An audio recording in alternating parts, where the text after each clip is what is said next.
Dear friends, ഇന്ന് കെമിസ്ട്രിയിലെ ചില ജെംസിനെ പരിചയപ്പെട്ടാലോ? ഇത് നിങ്ങൾക്കറിയാം, ഇത് ജെംസ് അല്ല, പ്രഷ്യസ് സ്റ്റോൺസ് അല്ല, ഇത് പ്ലാസ്റ്റിക് മുത്തുകളാണ്. എന്നാൽ കെമിസ്ട്രിയിൽ ചില ജെംസ് ഉണ്ട്. അതെന്താണെന്ന് നോക്കിയാലോ? ജെമിനൽ dihalides.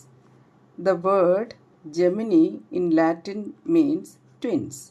So, if two halogen atoms are attached to the same carbon, we get geminal dihalides. That is gem halides or gem dihalides. It is 1,1-dichloroethane. ഇതുപോലെ ഏത് മോളിക്യൂളാണെങ്കിലും ഒരേ കാർബണിലാണ് ഹാലജൻ വരുന്നതെങ്കിൽ അതിനെ പൊതുവായിട്ട് നമ്മൾ ജെം ഹാലൈഡ്സ് എന്ന് വിളിക്കും.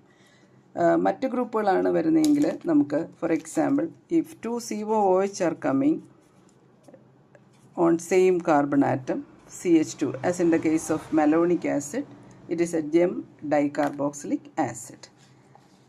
എന്നാൽ ഹാലജൻ ആറ്റംസ് ഡിഫറെൻറ്റ് കാർബണിലാണ് വരുന്നതെങ്കിൽ അത് അഡ്ജസൻറ്റ് കാർബൺ ആറ്റം അല്ലെങ്കിൽ നെയ്ബറിംഗ് കാർബൺ ആറ്റം ആണെങ്കിൽ അതിനെ നമ്മൾ vicinal dihalides, that is in 1,2 position, adjacent position. So it is 1,2-dichloroethane or simply known as ethylene dichloride.